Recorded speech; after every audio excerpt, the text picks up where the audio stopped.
एक खूबसूरत महिला जो कि ब्यूटी पार्लर का काम करती थी और उसने एक नहीं बल्कि 4 शादियां की और चौथे पति को सूटकेस के अंदर बंद करके वो सुनसान सड़क पर जा रही थी लेकर, तभी उसको पुलिस की वैन दिखती है। जब पुलिस वाले उससे सवाल पूछते हैं, वह उसको छोड़कर भागने लगती है और पुलिस वाले उसको पकड़ते हैं और थाने लेकर आते हैं। तो एक सच निकल कर ऐसा सामने आता है जो वाकई में हैरान कर देने वाला था। आखिर उसके 3 पति कहाँ थे और चौथा पति किस हाल में वह लेकर जा रही थी। यह कहानी सुनने के बाद आप भी हैरान और परेशान हो जाएंगे।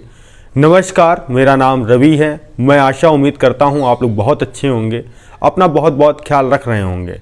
आज की ये जो सच्ची घटना है उत्तर प्रदेश का एक ज़िला है गाज़ियाबाद की है। तारीख 7-8 अगस्त 2022 और इलाका जो गाज़ियाबाद का है उसका नाम है शांति निकेतन फ्लैट। रात के करीब 2 बजे एक महिला एक बड़ा सूटकेस लेकर गाज़ियाबाद रेलवे स्टेशन की ओर जा रही थी और वह 3 से 3.5 किलोमीटर पैदल सूटकेस लेकर चल रही थी।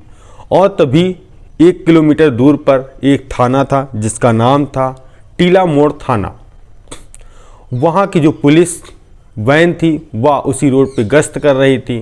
जब पुलिस वालों ने एक महिला को सूटकेस रात में ले जाते देखा तो उनको भी एक हैरानी लगी। जब वह पुलिस वाले उस महिला की ओर गाड़ी लेकर आते हैं और महिला से पूछते हैं, बहन जी इतनी रात में आप सूटकेस लेकर कहाँ जा रही हैं? तो वह कहती है जो कि मेरी ससुराल सहारनपुर की है, मैं ट्रेन पकड़ने के लिए जा रही हूँ और मेरी ट्रेन 6 बजे की है, जिसके कारण मुझे कोई साधन नहीं मिला तो मैंने सोचा क्यों ना पैदल ही चले। तभी जो महिला है पुलिस वाले कहते हैं कि आइए मैं तुमको छोड़ देता हूँ स्टेशन तक, और पुलिस वालों से वो कहती है नहीं मैं सर चली जाऊँगी। तभी पुलिस वाले जो अंदर थे वह गाड़ी से उतरते हैं, महिला की ओर आगे बढ़ते हैं। महिला जो की थी वह सूटकेस छोड़कर भागने लगती है। जब भागने लगती है तो पुलिस वाले उसको पकड़ते हैं, पकड़ने के साथ साथ उसका सूटकेस खोलते हैं। तभी उनको एक व्यक्ति उसके अंदर दिखाई पड़ता था जो कि मृत अवस्था में था। अब पुलिस वाले उस महिला को और सूटकेस को लेकर टीला मोड़ पुलिस चौकी पहुंचते हैं और उससे जब पूछताछ करते हैं तो वह बहुत तेज से रोने लगती है और चिल्लाने लगती है। अब पुलिस वाले उससे अपील कर रहे थे कि शांत हो जाइए, जो आपकी घटना है उसको बारीकी से बताइए कि आपने ऐसा क्यों किया और आखिर यह लाश लेकर कहाँ जा रही थी। 10-15 मिनट बाद जब वह शांत होती है, पुलिस वाले पानी वानी देते हैं तो कहती है इस जो व्यक्ति का नाम है वह है फिरोज सलमानी, जो कि 4-5 साल से हम लोग रिलेशनशिप में थे और जब मैं इससे शादी करने के लिए कहती थी तब यह टाल मटोल करता था और मेरे साथ रिलेशनशिप में था, और जब मैं कोई दबाव बनाती थी तो मुझे यह ब्लैकमेल करता था। इसी से मैंने गुस्सा कर इसका कत्ल कर दिया। तभी पुलिस वाले जो उस महिला का बयान सुन रहे थे वह मन ही मन में सोच रहे थे कि कहीं ना कहीं इस महिला ने बहुत ही अच्छा कार्य किया है, क्योंकि वह ऐसे नहीं कह सकते थे, क्योंकि एक गुनहगार कोई भी गुनाह करे तो वह गुनहगार ही रहता है। क्यों ना सही हो या गलत हो वह तो जांच का विषय है, जांच करने के बाद ही पता लगता है।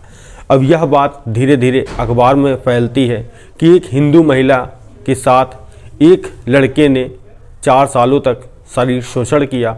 उसके बाद जब उस महिला ने अपना बदला लिया, उसको रास्ते से हटा दिया। वाकई में जब ये खबर आग की तरह फैल रही थी तभी पूरे देश दुनिया के लोग उस महिला का सपोर्ट कर रहे थे, समर्थन कर रहे थे, और धीरे धीरे यह खबर पहुंचती है संभल, जो कि फिरोज सलमानी जहां का रहने वाला था। और उसके पिता को जब यह बात पता चलती है कि जो ये बहू है यह मेरे बेटे पर गलत आरोप लगा रही है, तभी वह पहुंचते हैं टीला मोड़ थाने जो कि गाज़ियाबाद में था, अपने बेटे की जो लाश लेने के लिए। अब पुलिस वाले उसको बताते हैं कि ये आपका बेटा है जो इस महिला के साथ फ्रॉड कर रहा था और इसने इस युवक का कत्ल किया है। तभी वह पुलिस वालों से बताते हैं उनके पिता, जो कि उनका नाम था फिरोज सलमानी। फिरोज सलमानी के पिता थे इकबाल। वो कहते हैं कि यह जो मेरी बहू है, इसने 2 साल पहले मेरे बेटे के साथ कोर्ट मैरिज शादी की और निकाह किया। निकाह करने के साथ साथ जो बेटा और बहू दिल्ली गाज़ियाबाद में रहकर अपना काम धंधा करते थे, मगर यह तो बहुत गलत चीज़ बता रही है कि वह उसके साथ रिलेशनशिप में था। अब पुलिस वाले हैरान और परेशान कि जो लड़की का पिता है वह अलग बयान दे रहा है, जो लड़की है वह अलग बयान दे रही। तभी जो वहाँ के सीईओ थे वह एक जांच कमेटी बनाते हैं और कहते हैं जो यह लड़की है 15 साल का इसका रिकॉर्ड चाहिए कि इसका कैसा रिकॉर्ड था। अब जो डेड बॉडी थी फिरोज सलमानी की वो उसको उसके पिता इकबाल को देते हैं, तो उसका दाह संस्कार किया जाता है। करने के साथ साथ अब पुलिस जांच एंगल पर बैठती है। तभी पता चलता है जो लड़की है जिसका पुराना नाम है प्रीति शर्मा, जो कि सहारनपुर के रहने वाली है, जिसके माता पिता बचपन में ही ख़त्म हो गए थे और जिसकी परवरिश नाना नानी ने की। तभी 2015 में यह एक संजय गुप्ता नाम व्यक्ति से इसका प्रेम प्रसंग चलता है और दोनों घर के खिलाफ रहकर शादी कर लेते हैं। और जब संजय गुप्ता अपने घर में इसको लेकर जाता है, जो कि प्रीति शर्मा जिसका नाम बदल चुका था, जिसका नाम हो गया था नूतन।